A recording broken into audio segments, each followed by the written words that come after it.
No, so the way we look at innovations, first of all, I must say that as a company, in the year 2000, our identity itself was an innovation because you remember in the year 2000, broking was largely done as voice broking. It was offline broking. We were one of the pioneers of online broking. And that has helped us to maintain leadership over the years. But I will also share with you that over 17 years, of course, a lot of other online brokerages have come. So just being an online broker is not good enough. You have to keep offering new products. Like I mentioned earlier, we've been constantly adding new products. So this year, for example, we added InvITs when they started onto our platform. We started offering sovereign gold bonds when they came into existence. But also, what we've done is we've constantly innovated on services that we can offer our customers. So, for example, we early on started offering long-term capital and short-term capital gain calculations on shares and mutual funds for our customers. We give them alerts when a share is going to become long-term eligible tax. This year we actually came up with an advisory product for which we tied up with MSCI to offer rule-based advisory choice of stocks to customers. And I think the beauty of our platform is we believe in offering a high quality knowledge-based service.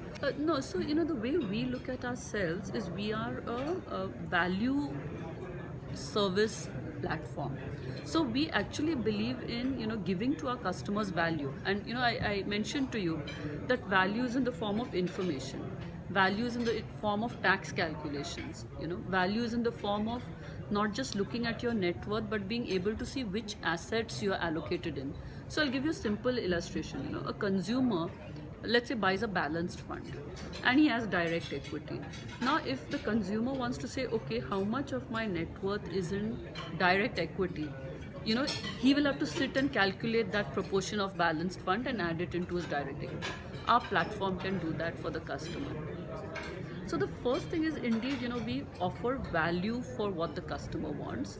The second thing, however, we are conscious of the fact that customers are also price sensitive. And what we do is, in fact, we do have pricing packages, like our, say, prepaid pricing package, where we are able to offer much more attractive brokerage pricing if the customer prepays them in advance. So we are sensitive on that front as well, and we respond. I can only answer this question directionally. I cannot give forward guidance. We can look back and then also look forward. If you've seen in our financial performance, over the last 5 years, we've added 7 percentage points of non-brokerage revenue in our mix. So therefore, non-brokerage revenue has gone from being 30% to 37%. We believe that's a journey that will continue. It's going to continue not because we're degrowing brokerage, but because we're outgrowing other parts of our business, which is distribution of third-party products, wealth management, institutional broking, and our advisory business. So is there any target that you're setting for non-brokerage revenue? So maybe not at this 37 to maybe 50? at this point I really can't share numbers. Don't want to give forward guidance. Okay, thank you.